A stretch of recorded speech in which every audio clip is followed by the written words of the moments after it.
Buenos días, feliz año, que los propósitos de Dios se cumplan en ustedes, porque Dios tiene propósitos para cada uno de nosotros. Precisamente de eso quiero hablarles en esta mañana, los propósitos de Dios.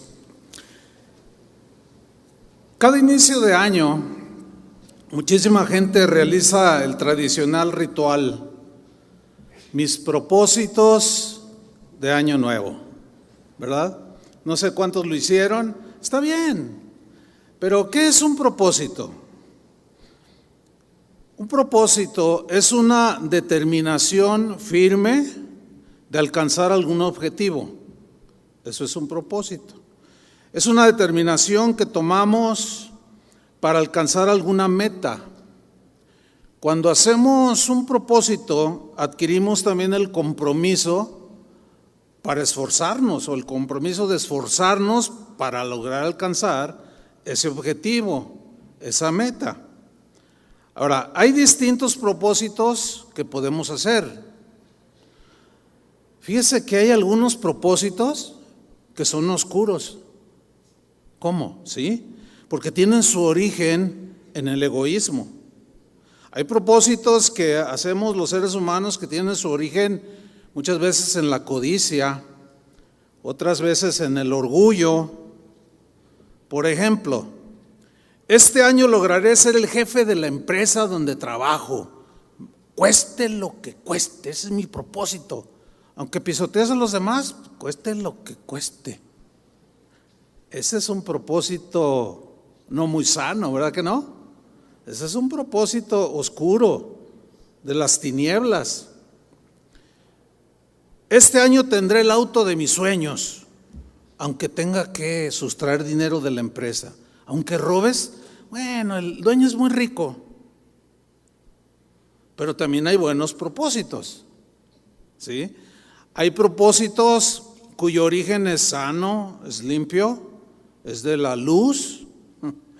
Como por ejemplo, es un buen propósito ponerse a dieta, ¿no? Hacer ejercicio, dicen, no, ahora sí voy a entrarle al ejercicio, ¿verdad? Otros hacen propósitos de dejar hábitos malos o que estorban, que dañan, como ver tanta televisión, ¿no? Hay un montón de hábitos que luego dañan, ¿sí?, nuestras relaciones con los demás. Otros se hacen el propósito de darle más tiempo a la familia. Ya no voy a trabajar lo que es necesario, pero necesito darle más tiempo a mi esposa, a mis hijos, a la familia, porque trabajos hay muchos, pero familia nada más tengo una, etcétera, etcétera, etcétera. Bueno, este tipo de propósitos y otros muchos más que son de origen sano, buenos, son loables, son legítimos y algunos hasta necesarios, como bajar de peso, ¿no? No me vean así los gorditos. Ahora, si tus propósitos son oscuros o de la carne, como nos hablaba hace rato el Señor, tus luchas son de la carne, no, lucha en el Señor, en el Espíritu. Si tus propósitos son oscuros, ojalá y no los logres jamás. ¿Cuántos? Nada más un amén, dijeron. Ojalá y nunca los logres, porque te van a destruir. Pero si tus propósitos son legítimos, son limpios, son sanos, son agradables a Dios, que el Señor te dé gracia, que el Señor te dé fuerza para alcanzarlos, que Dios te ayude. ¿Cuántos dicen amén?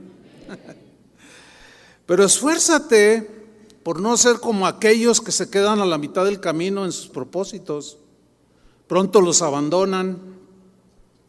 Ya para febrero ya se les olvidó, ¿sí? A este tipo de personas que empiezan algo y no lo terminan, la Biblia los llama gente de doble ánimo. En Santiago 1:8 dice, el hombre de doble ánimo es inconstante en todos sus caminos.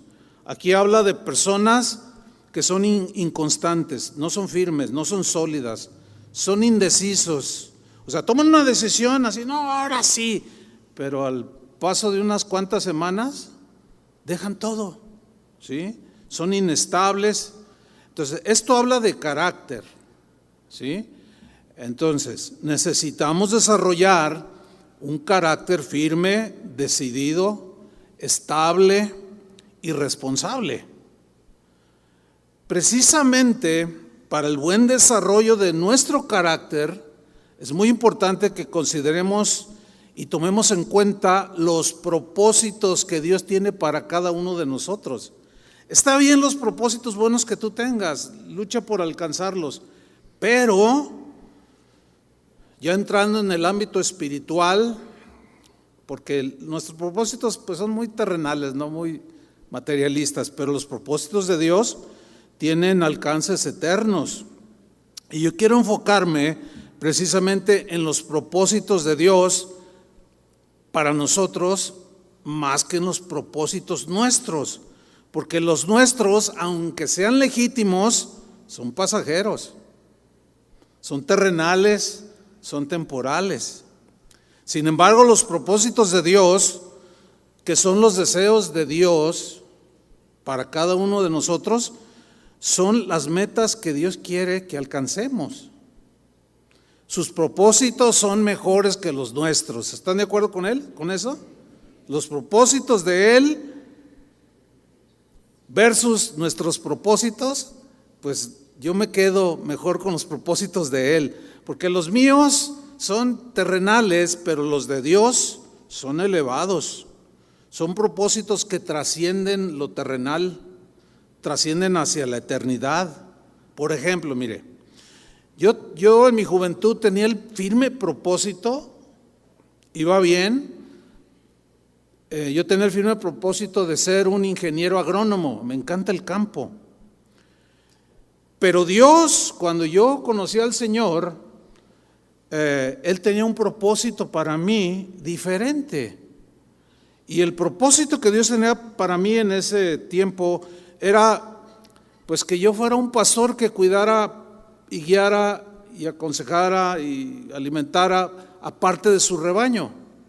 O sea, yo pude haberme esforzado por ser ese ingeniero que yo quería ser, pero Dios tenía un propósito mejor para mí. Ahora, no quiere decir que si alguien quiere ser profesionista es malo, no, ¿sí me está entendiendo, no? Entonces, nada más lo di como un ejemplo, porque nuestro Dios es un Dios de propósitos. Toda su creación, todo lo que vemos en la creación, lo hizo con un diseño maravilloso, pero lo hizo con propósito. Cada elemento, cada cosa que forma el universo tiene un propósito. A los seres humanos, a usted y a mí, nos hizo también con propósitos para lograr Dios, o que nosotros más bien cumpliéramos propósitos que Él tenía y sigue teniendo para nosotros. Dice la Biblia, por ejemplo, que nosotros fuimos creados, hasta lo cantamos hoy, fuimos creados para alabanza de su gloria. Ese es un propósito de nuestra creación, para alabanza de su gloria, para que usted sea gloria y fama de Dios en esta tierra. Fuimos creados para tener comunión con el Creador, ¿sí? Toda su creación la hizo con el propósito de que nosotros la disfrutáramos. El apóstol Pablo en 1 Timoteo 6:17 dijo que Dios nos da todas las cosas, o sea, las de la creación, en abundancia para que las disfrutemos. ¿A poco no disfruta una puesta del sol? El otro día estaba allí con mi nieta y está pues el clima así un poco frillito. Le digo, vente, vamos a tomar 20 minutos de vitamina D. Y le dice la niña, ¿qué? Y le dije, no, vente. Y ahí estábamos en el sol disfrutando de la creación. El sol, al ser creado, tiene un propósito. Bueno, muchos propósitos, que no voy a abundar mucho en eso. Ahora, Satanás pretendió destruir los propósitos de Dios para los seres humanos. Tentó a Adán y a Eva para que desobedecieran y pecaran y apartarlos, para que no se cumplieran los buenos propósitos que Dios tenía para nosotros. Todo parecía como que Satanás se saldría con la suya. Sin embargo, como todos sabemos, y acabamos de celebrar el mes pasado, Dios envió a su Hijo Jesús para deshacer las obras del diablo, dijo el apóstol Juan, y para rescatarnos de nuestra vana manera de vivir que había quedado sin propósito, para que se cumplieran entonces, al rescatarnos, al salvarnos de la condenación del infierno, para que entonces se pudieran cumplir los propósitos que Dios tenía para mí, para ti, para los seres humanos, para todos aquellos que... Dios tiene un propósito para todos los seres humanos, pero no todos aceptan a Dios, no todos aceptan a Jesús. En el caso de ustedes, de nosotros que hemos recibido a Jesús en nuestro corazón, los planes de Dios se están cumpliendo cotidianamente, los propósitos de Dios se cumplen.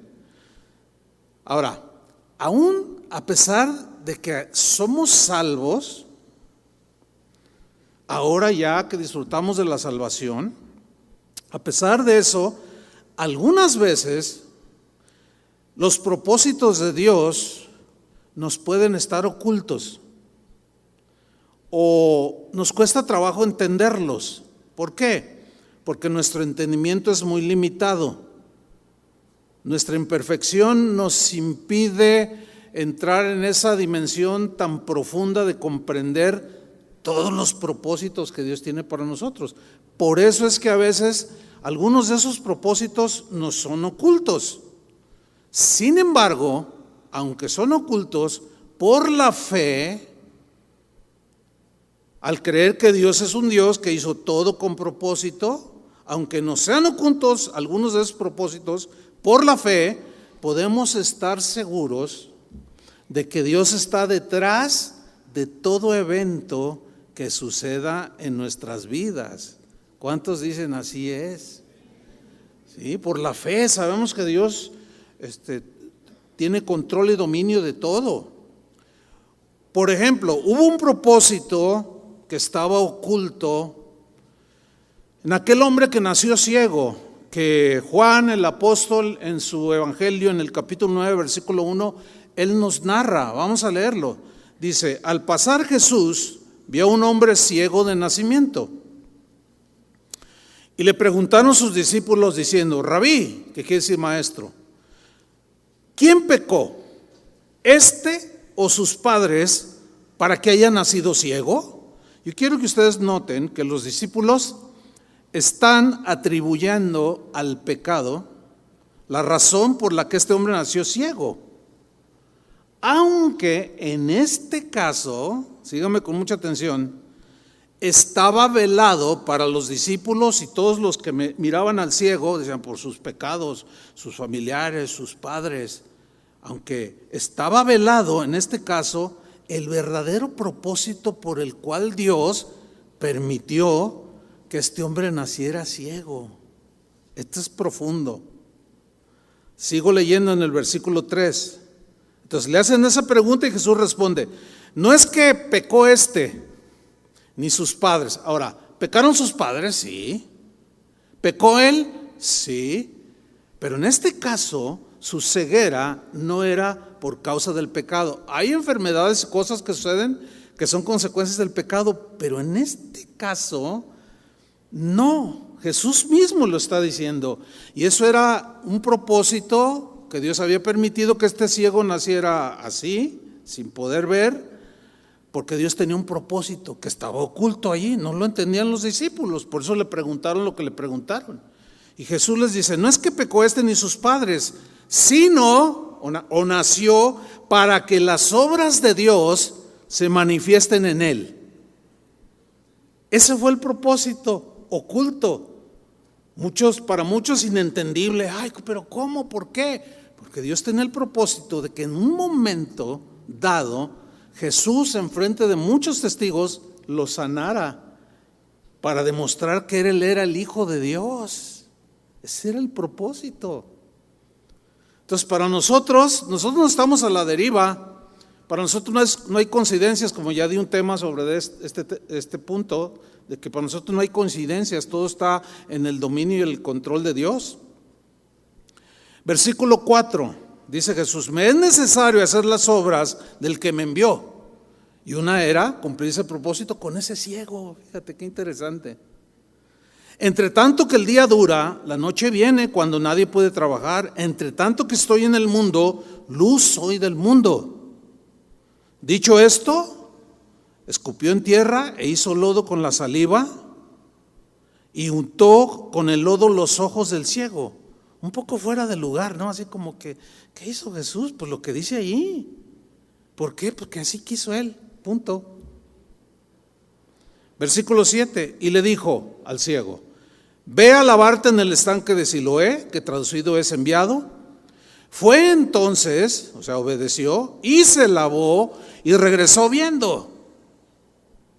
Entonces los vecinos y los que antes le habían visto que era ciego, decían, ¿no es este el que se sentaba y mendigaba? Unos decían, él es. Otros decían, a él se parece. Él decía, yo soy. Y le dijeron, ¿cómo te fueron abiertos los ojos? Respondiendo él y dijo, aquel hombre que se llama Jesús hizo lodo, me untó los ojos y me dijo, ve al Siloé y lávate. Y fui. Fíjate qué sencillo, ¿eh? Ahora, esta es una consecuencia de la obediencia. Porque si Dios te dice que hagas algo y no lo haces, no pasa nada. Si Dios te dice que hagas algo y lo haces, ahí es donde viene el milagro de Dios, la obra de Dios para cumplir el propósito que Dios tiene para ti. Y este ciego obedeció y él cuenta, me dijo, ve al Siloé y lávate. Y fui y me lavé y recibí la vista. Qué caso tan extraordinario, ¿no? Notan cómo el propósito que Dios tenía para este ciego era, al nacer ciego, era para que Jesús demostrara que era el Hijo de Dios. Todo tiene un propósito, hermanos, aunque en ocasiones nos cueste trabajo entender, porque piensan un poco en sus padres, ver que su hijo nació ciego, pues no es nada agradable. Sin embargo, quedó registrado en el Evangelio la obra de Jesús en la vida de este hombre. José, el hijo menor de Jacob, tenía otros 11 hermanos, los cuales lo maltrataron. Todos conocemos esa historia. El propósito de ellos, de los hermanos de José, era dañarlo, burlarse de él, por envidia, lo que haya sido. Pero el propósito de Dios, al permitirlo, era muy diferente. La pregunta lógica y pues entendible, humana, es, ¿pero por qué Dios permitió eso? Bueno, es que como seres imperfectos cometemos muchos errores. Los hermanos de José cometieron el gran error de quererlo dañar por envidiosos. Pero Dios, ese es el poder que Dios tiene, por eso es Dios. Y es maravilloso servir a un Dios así, ¿o no? Que todo lo puede, que de lo negativo saca algo bueno. Entonces, el propósito de Dios al permitir lo que le sucede a José era muy diferente. Dios no quería dañar a José de ninguna manera, pero permitió esta dura prueba para llevar a José a Egipto, donde termina vendido y llega a parar ahí, lo meten a la cárcel y bueno, un día llega a ser el primer ministro de Egipto. Fíjese, Dios que veía el futuro, sabía que iba a haber una hambruna. Y ya José, cuando estaba con Faraón, le dijo, había tenido un sueño de 7 vacas flacas, 7 vacas gordas, ¿se acuerdan?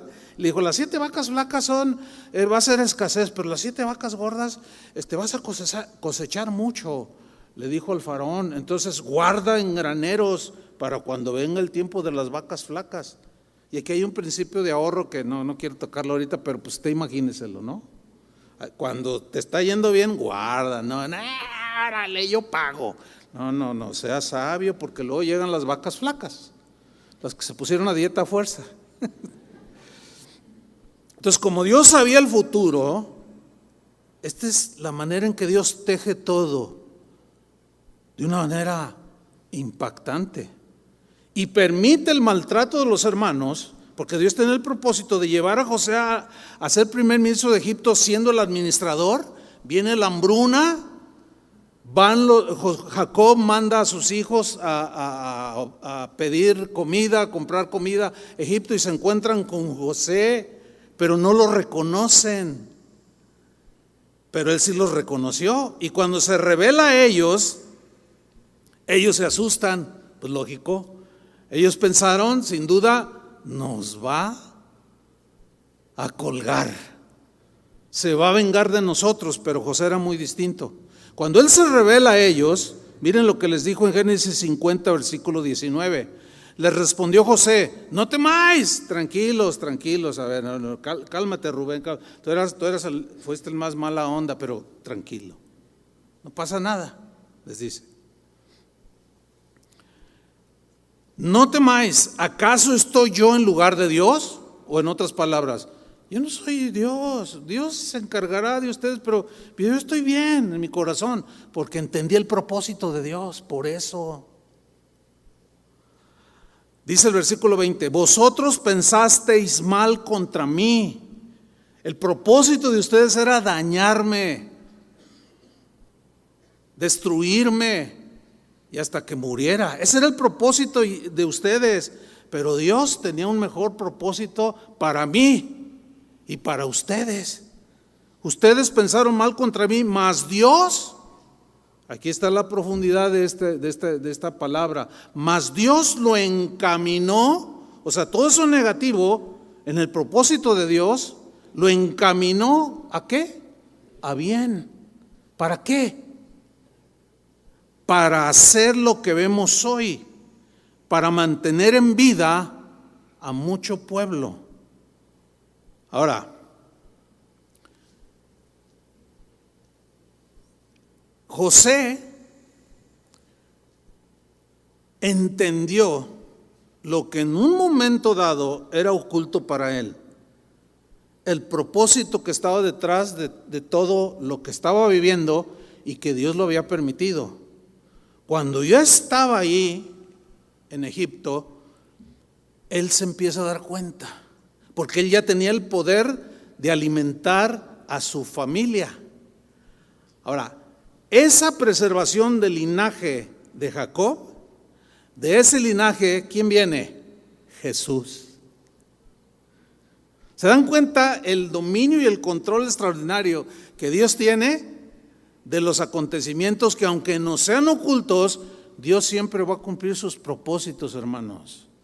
Esta palabra nos debe de dar una seguridad extraordinaria de que nada sucede sin propósitos para nosotros. Todo tiene propósitos. Entonces, por eso mi enfoque es en los propósitos de Dios para nosotros, no en los nuestros. Pues si se pone a dieta y logra la meta, pues qué bueno. Mire, yo me propuse hace 3 años, ya rondaba yo los 95 kilos, dije no, pues esto no está bien. Y ya tengo 3 años manteniéndome en el peso que debo de tener, y me siento muy bien. Pero bueno, siguen pasando los años, me voy a hacer viejito y un día me voy a morir. Fue algo bueno para mí en su momento, pero es de duración terrenal. Pero los propósitos de Dios no. Yo les puedo hablar mucho de los propósitos que tenemos. No, sí, alcanza las medias, y todos sí salen bien emocionados, pero todo se va a acabar. Pero los propósitos de Dios no. Esos tienen profundidad espiritual, trascienden a la eternidad. Por eso el enfoque es en los propósitos de Dios. Denle un aplauso al Señor. Gracias, Señor. A Pablo lo encarcelaron varias veces. Los que lo encarcelaron tenían el propósito de callarlo para que no siguiera esparciendo el evangelio. Ahora, Dios permitió que lo encarcelaran con 2 propósitos que yo alcanzo a ver ahí. Quizás haya más, pero yo voy a mencionar 2 propósitos que Dios permitió que Pablo fuera encarcelado.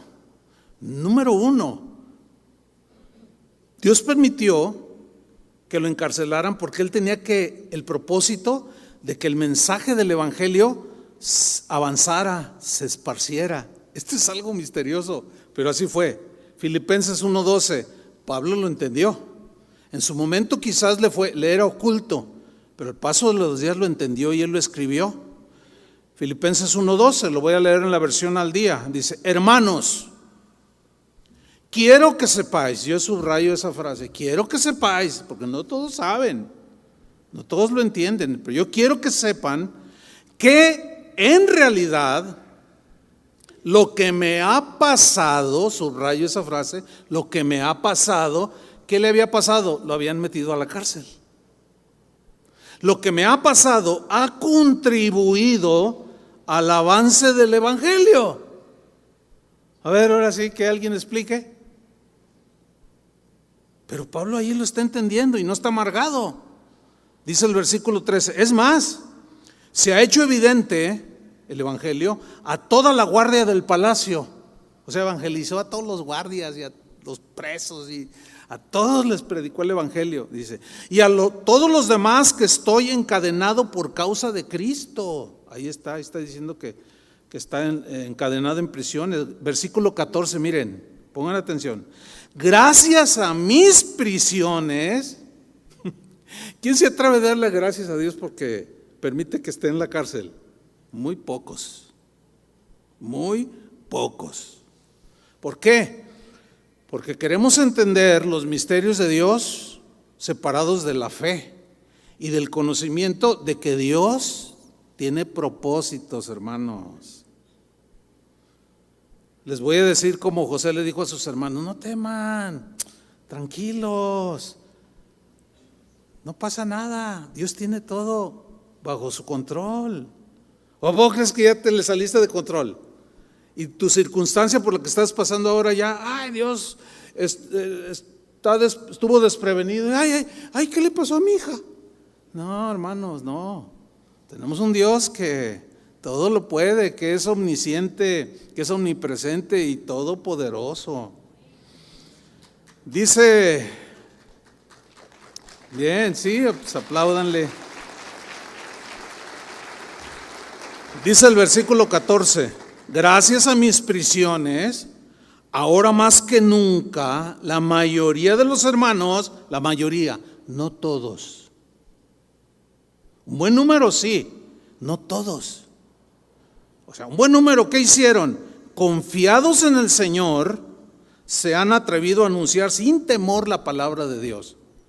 Pero no todos, porque no todos entendían que esas prisiones o que predicar y ser leales a la causa de Cristo podía tener consecuencias de que te metieran a la cárcel.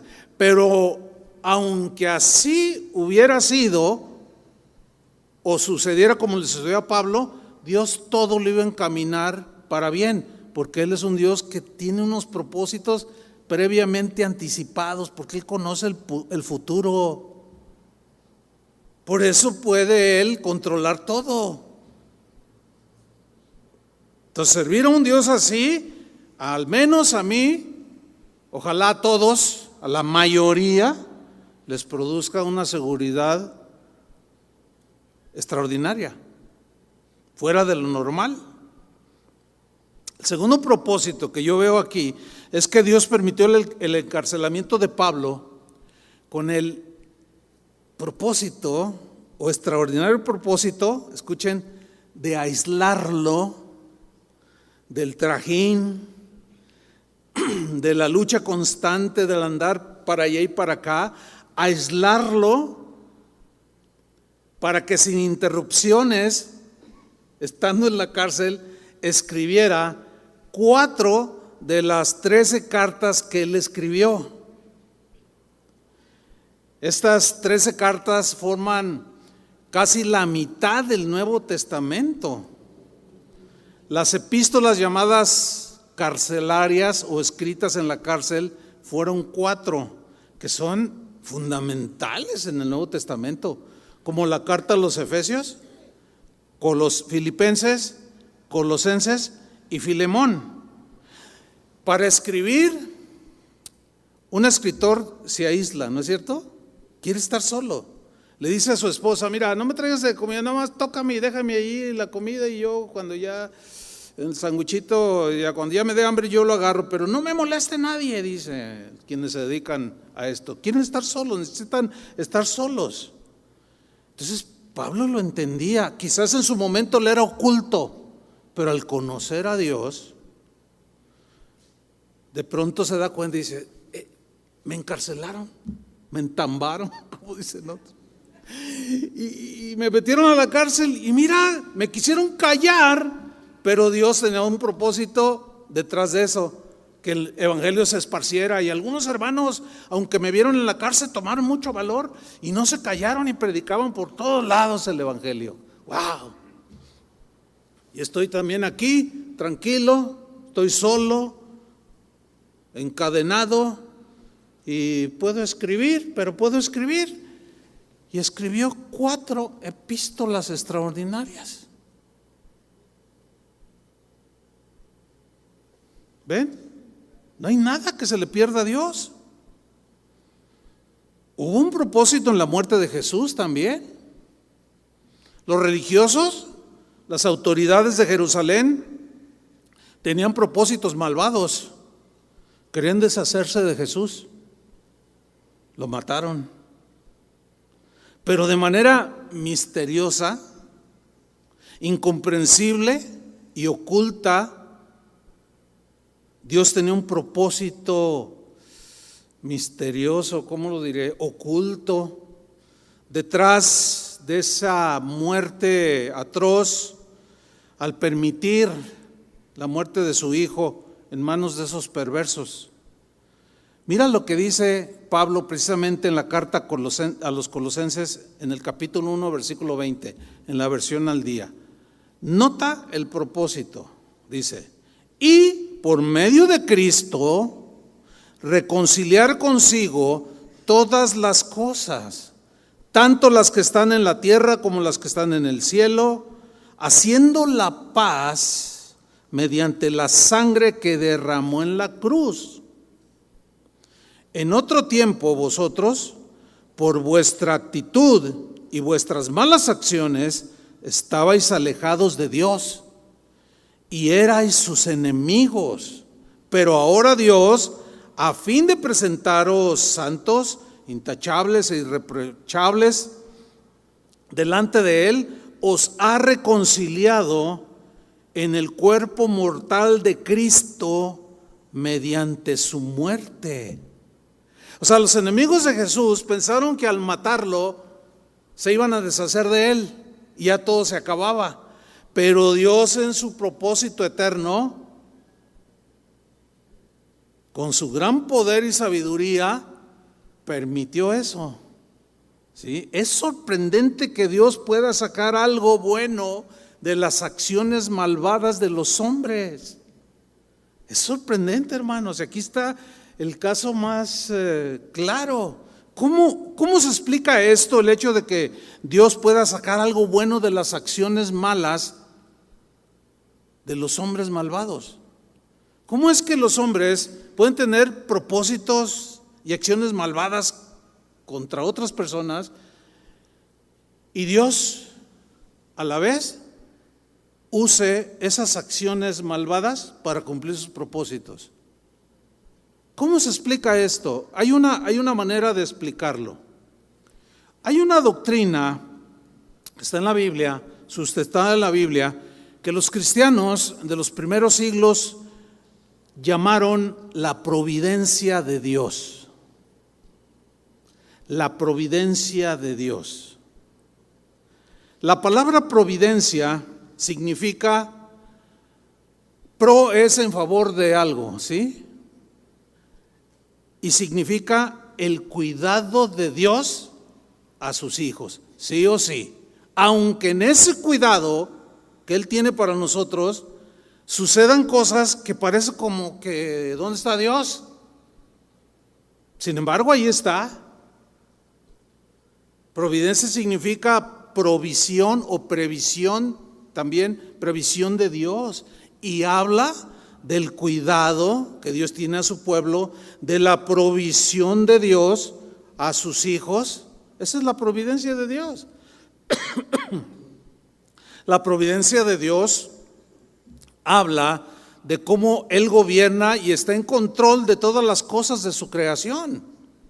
O sea, ha escuchado de esta manera, estas expresiones como esta: de manera providencial sucedió esto. ¿Ha oído esa palabra? Providencial. O sea, de la providencia de Dios, que Dios previendo, sabiendo y conociendo cosas que los seres humanos tienen en contra de otros, o situaciones de la vida cotidiana que eventualmente suceden, pero previamente Dios ya las conoce. A veces nos libra sin que nos demos cuenta, pero a veces permite con propósitos. ¿Están conmigo? ¿Me están entendiendo? Es importante. Entonces Dios, la providencia de Dios, de manera providencial, pues Él muestra en la Biblia cómo gobierna la creación. Por ejemplo, el Salmo 103, versículo 19, dice: Dios estableció en los cielos su trono. ¿Dónde está el trono de Dios? En los cielos, o sea, en las alturas. Quiere decir que está sobre todo reino. Y luego dice: y su reino, reino de Dios, ¿qué hace? Domina sobre todos. Aquí se refiere a reinos.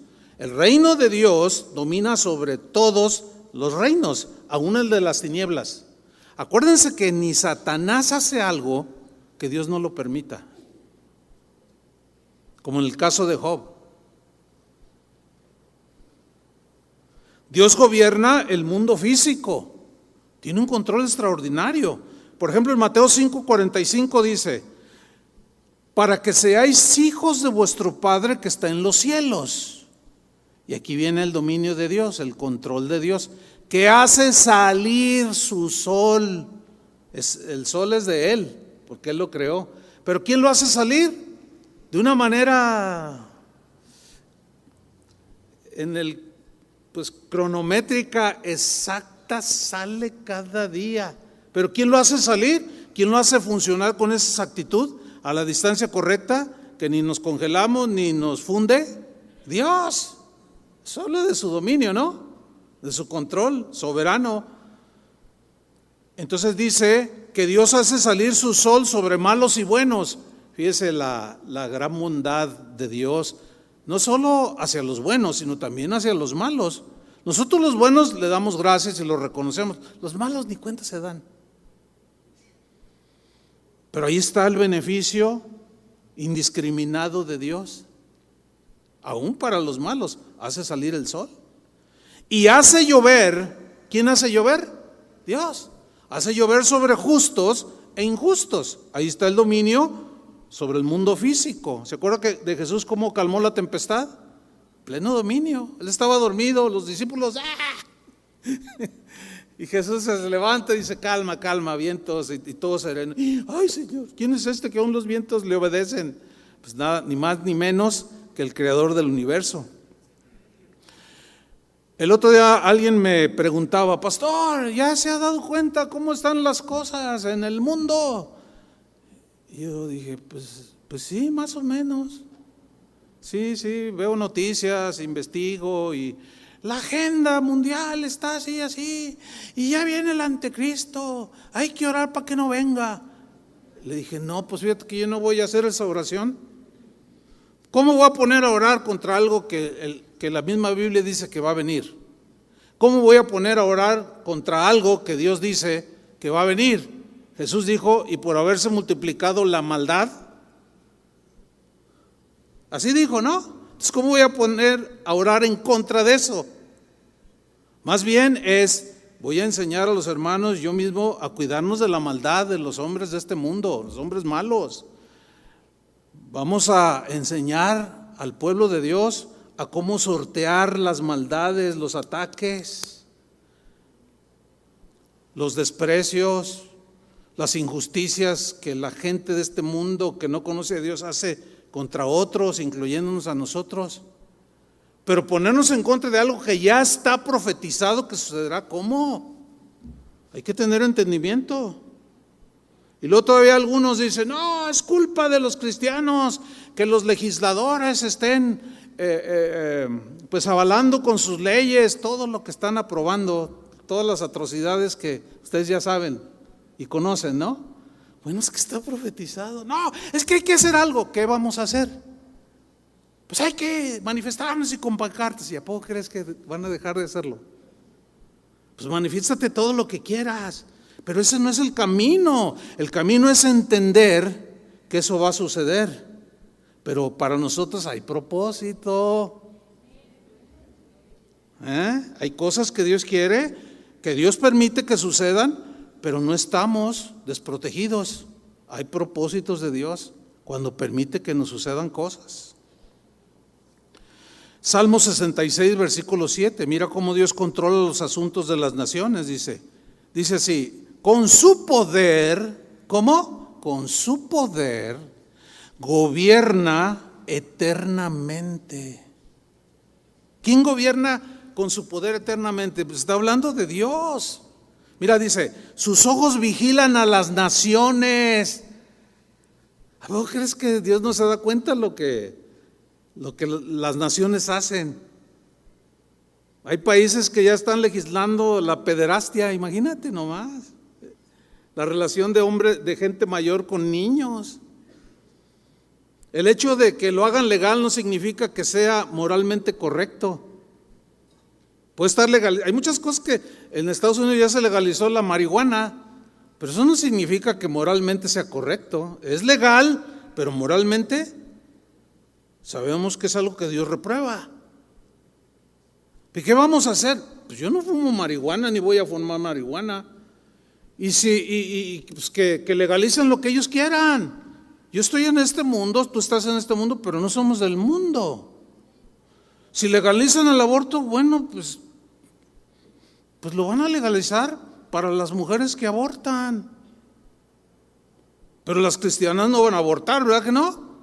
Entonces, ¿cuál es el problema? El problema es para ellos, no para nosotros. Ahora sí, pero tantos niños mueren de manera inocente. Sí, pero ¿quién va a pagar sus acciones? Y el hecho de que sean legales no quiere decir que sean correctas delante de Dios. Con su poder gobierna eternamente, sus ojos vigilan a las naciones, que no se levanten contra él los rebeldes. Porque los que osan levantarse, así les va. Háganle todos así. No les va bien. No. Pero mira el Salmo 4, versículo 8. Me gusta este salmo. En paz me acostaré. Ay, qué rico. En paz me acostaré. Y asimismo me daré vueltas en la cama porque todas las preocupaciones no me dejan dormir. No. En paz me acostaré. ¿Por qué en paz? Pues bueno, porque entiende el salmista que Dios tiene propósitos y que nada sucede sin que Él lo permita, y eso le da seguridad, ¿verdad? En paz me acostaré y asimismo dormiré, porque tú, solo tú, Jehová, me haces vivir. ¿Cómo? Confiado. ¿Pero confiado en qué? En su poder, en su control y dominio. La providencia de Dios, entender, conocer la providencia de Dios produce paz en el creyente. El conocer que Dios es providente, su providencia nos produce en nosotros confianza. ¿Por qué? Porque nos asegura que Él está al cuidado de nosotros. Que aunque ande en valle de sombra y de muerte, no temeré mal alguno, porque tú estarás conmigo. O sea, cruzando el valle, no que nunca nos va a pasar nada, sino que cuando lo pasamos, que estemos ahí en la situación, Él estará con nosotros. Miren, hermanos, Dios de manera silenciosa e invisible, esas fueron las palabras que yo encontré, de manera silenciosa e invisible, obra a nuestro favor siempre para llevar a cabo sus propósitos. Cuando algo providencial nos sucede, los no creyentes le llaman a esto coincidencias, como aquel caso que les comenté, que me da un infarto enfrente de un hospital. Pues ¿cuántas posibilidades hay que le dé a una persona un infarto enfrente de un hospital? A ver, díganme. Pues son escasas, ¿no? Pero a mí me pasó. Coincidencia, dicen los no creyentes. Para mí no es una coincidencia. Para mí es algo providencial. ¿O no? Así creemos. Pero los no creyentes le llaman coincidencias. Sin embargo, para nosotros las coincidencias no existen. No existen. Porque los cristianos sabemos que Dios en su providencia siempre nos va a cuidar. Siempre va a estar a favor de sus hijos. De ahí que Pablo escribió, entendiendo la providencia de Dios, escribió en una de sus cartas, que fue la carta a los Romanos, en el capítulo 8, versículo 28, que lo sabemos de memoria, escribió lo siguiente: y sabemos, el verbo saber, conocer, entender, y sabemos que, ¿qué sabemos? Que a los que aman a Dios, estos son los creyentes, no los no creyentes, que a los que aman a Dios, todas las cosas, entre paréntesis, que les suceden, les ayudan a bien. Esto es, a los que conforme a su propósito de Dios son llamados. ¿Tienen más explicación? Entonces tengo 2, 3 cositas más. Miren, el rey David, él sabía, conocía, entendía que a pesar de sus errores, fíjate, a pesar de sus errores, él sabía y conocía y entendía que a pesar de las dificultades que él pudiera enfrentar, que a pesar de las calumnias que sus enemigos decían contra él, que a pesar de las pruebas que vivía, de las aflicciones que padeció, de los tiempos difíciles que vivió en un momento, en tiempos de su vida, huyendo de ese rey malvado Saúl, él sabía, quizás no en toda su dimensión, pero la fe nos da acceso a esa posición. Y eso es lo que David tenía, fe en Dios y confianza en Él.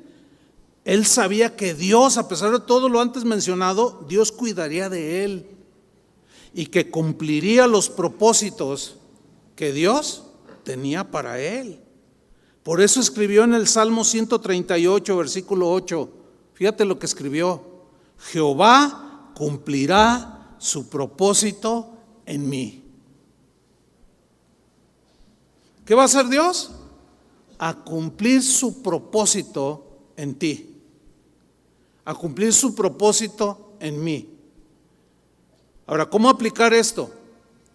Es sencillo. La situación que estás pasando, ¿cómo es? Pues es de bonanza. Dios te está bendiciendo, pues disfrútalo y comparte con el que a lo mejor no tiene tanto en este momento.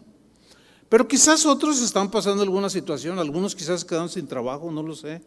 Algo estás pasando. Entonces, ¿cómo aplicar esto? Acuérdate que David, a pesar de todo lo que ya mencioné, él sabía y conocía como Pablo, y sabemos que todas las cosas ayudan para bien. Y él sabía, tú tienes que saberlo. La fe te da acceso a entender, quizás no en toda su dimensión, pero sí en una buena porción, para que estés seguro de que Dios tiene un propósito. El otro día un pastor de una casa de oración llamó muy preocupado.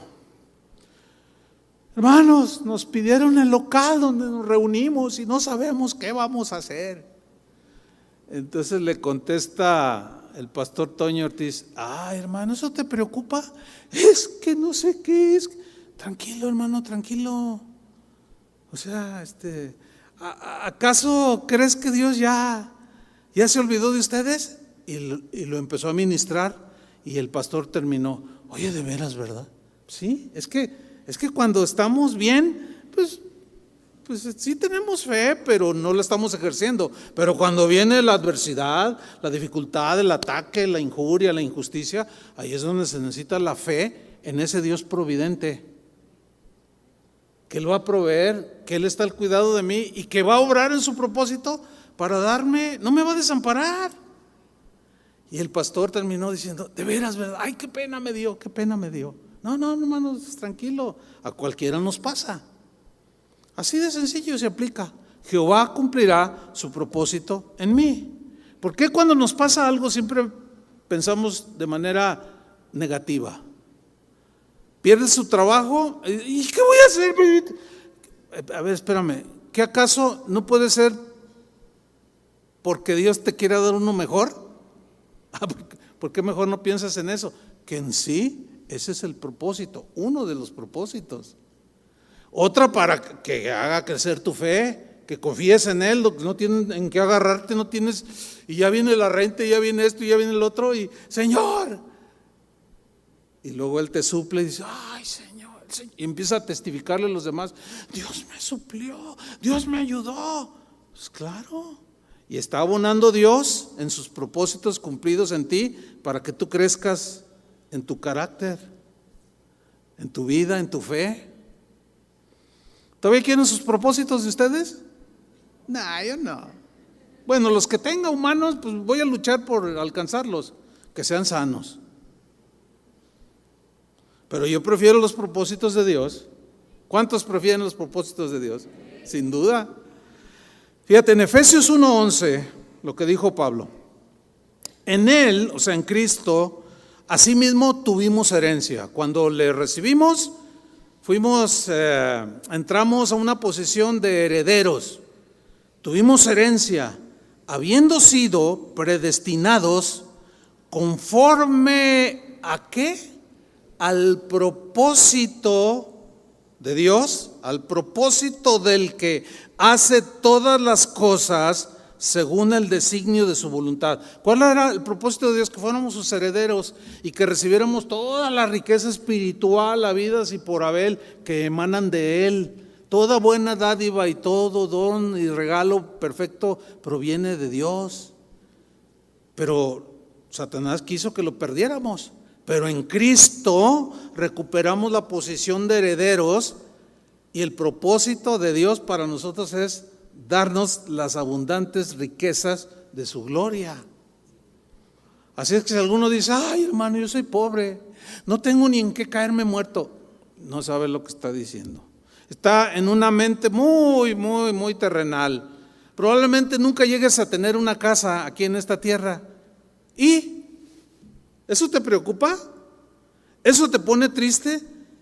¿Y luego qué va a suceder cuando te mueras? ¿A dónde vas a ir? A tu casa, a la morada que Dios ha preparado para los que le aman.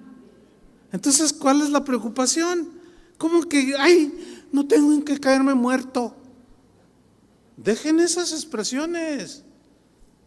¿Por qué? Porque eso habla de un desconocimiento, de que no entendemos y no conocemos que lo espiritual es más valioso que lo material. ¿Qué prefieren? A ver, una gran casota aquí y cuando te mueres te vas al infierno, o aquí no tener nada y vivir al día, pero cuando te mueres vas a la casa del Padre. ¿Qué prefieren? ¿Ya ven? Bueno, unos poquitos. Yo pensé que todos iban, no, bueno, está bien. Fíjate, su propósito era salvarnos. Y una vez en sus manos, ya salvos, su propósito es heredarnos. Pero también, mientras estamos en esta tierra, otro de los propósitos hermosos y maravillosos de Dios es formar el carácter de Cristo en nosotros. Ese es otro de los propósitos de Él. Dios va a trabajar con nosotros. Dios va a trabajar con nuestro carácter día tras día. Él va a quitar todo aquello que no le agrada de nosotros. Una vez vi un dibujo en dos partes. En una parte está un cristiano, así se ve que es un joven, ¿verdad? Son monitos, ¿verdad? Alguien que lo dibujó. y estaba, Señor, estaba orando. Decía, quita, funde y desaparece de mí todo lo que no te agrada. Y luego había otro cuadro y está la pura ropa. O sea, lo desapareció porque no le agradaba nada. Bueno, Juan el Bautista, en Juan capítulo 3, versículo 30, dijo lo siguiente: es necesario que Él crezca. Porque ahí le preguntaron, ¿eres tú el Mesías? No, yo no soy, no, ¿cómo creen? No, yo no soy. Yo solamente soy una voz que está pregonando en el desierto y que está pregonando a los cuatro vientos que ya viene el Mesías. Entonces de pronto lo ve cuando lo bautizan. Y dice, he ahí el Cordero de Dios que quita el pecado del mundo. A Él oíd, a Él. Y luego en Juan 3:30 dice, es necesario que Él crezca. Él, aquí es Jesús, que Él crezca, pero que yo, ¿qué? Mengüe. O sea, crecer es así, menguar es hasta desaparecer. Ese hombre y esa mujer que no le agrada a Dios. Y Dios va a trabajar con nosotros cada día. Fíjate, en el mismo versículo Juan 3:30, en la versión Palabra de Dios para Todos, lo voy a leer, dice, ahora a Él se le debe poner más atención y a mí menos. Me gusta esa traducción. Lo voy a leer otra vez.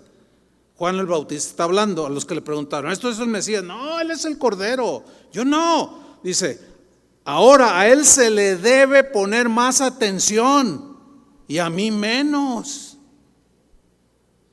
Lo dice en el versículo 31. El que viene de arriba es más importante que todo el mundo. El que es de la tierra, o sea, como yo, pertenece a la tierra y habla de lo que pasa en la tierra. Pero el que viene del cielo, o sea, Jesús, es el más importante de todos.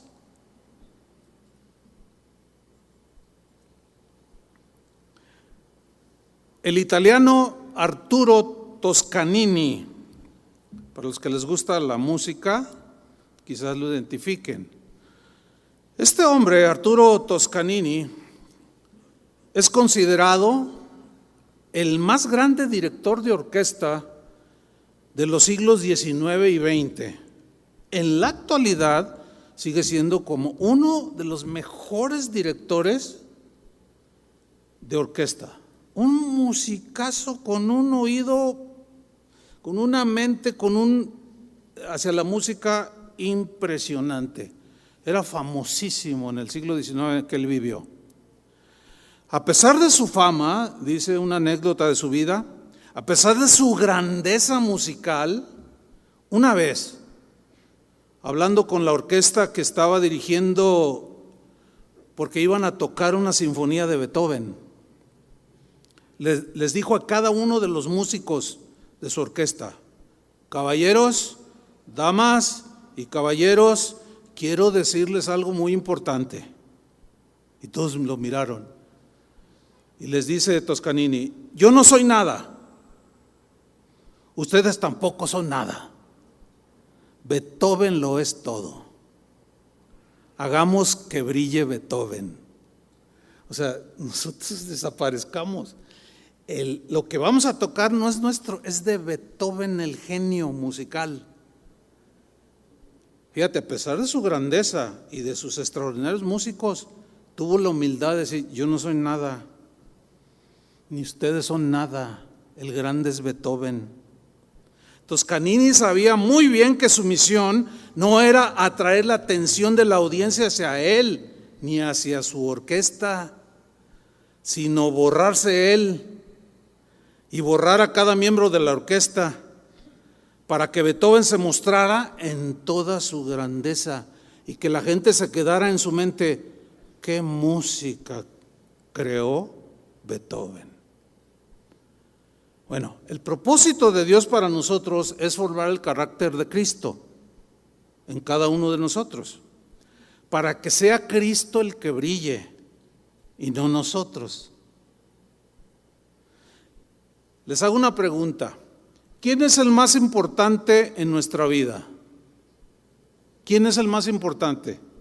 ¿Tu papá, tu familia o Cristo? Cristo. Otra pregunta, ¿cuáles propósitos son más importantes? ¿Los tuyos, los nuestros o los de Dios?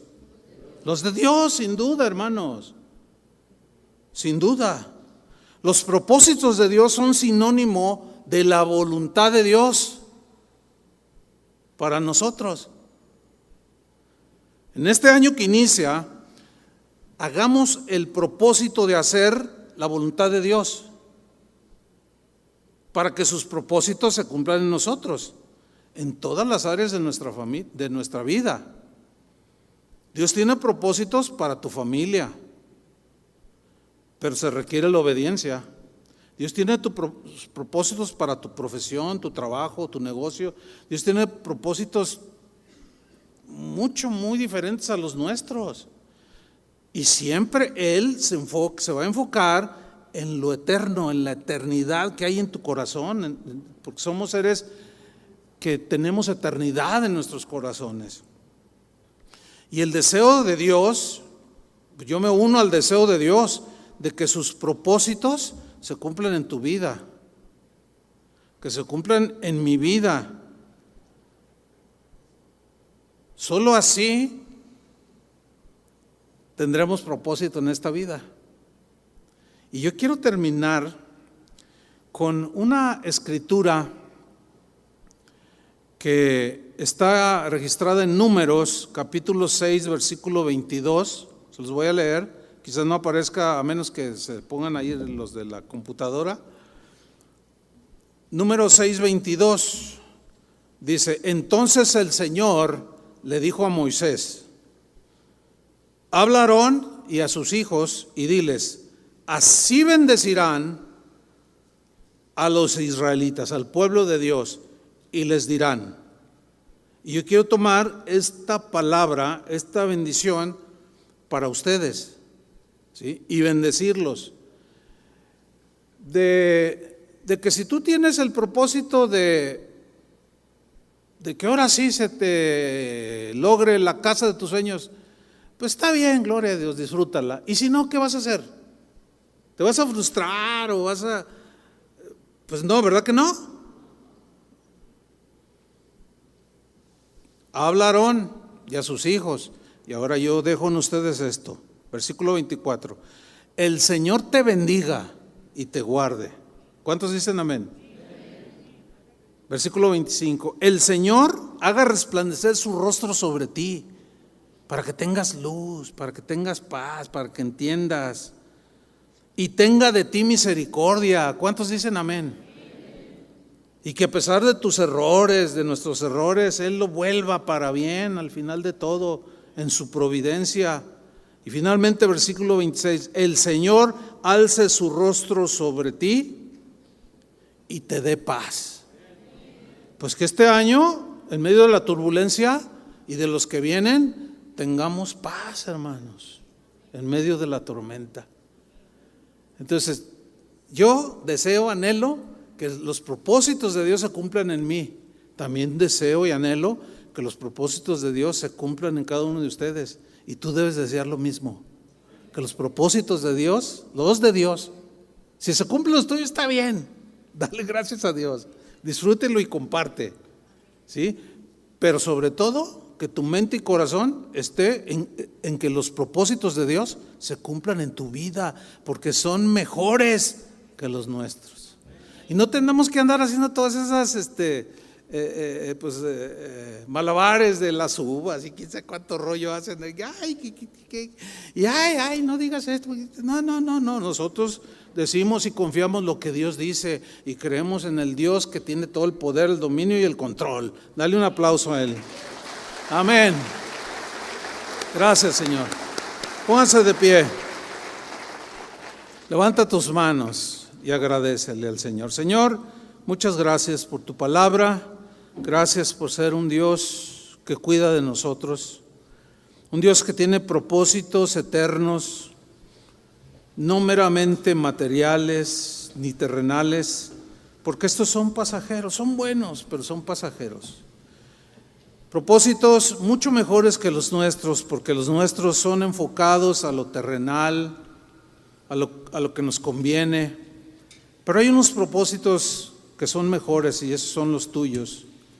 A veces son ocultos a nuestro entendimiento y comprensión, situaciones que tú permites que sucedan, pero tú todo lo encaminas a bien, como con José, como la muerte de Jesús, como el encarcelamiento de Pablo.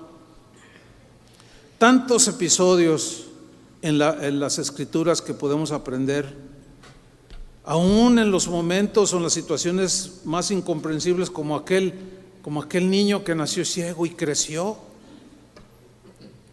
Y nació ciego no por pecado de él o sus padres, sino porque tú tenías el propósito de que Jesús manifestara su poder. Señor, manifiesta tu poder en el momento que tú lo creas conveniente conforme a tus propósitos.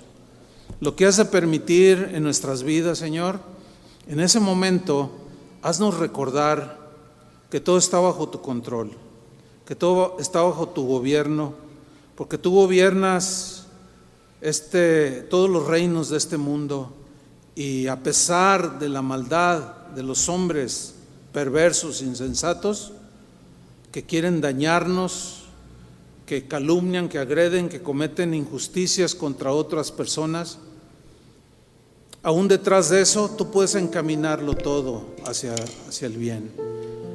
Tu providencia, Señor, es tu cuidado de nosotros, a favor de nosotros, y estamos contentos, Señor, y agradecidos.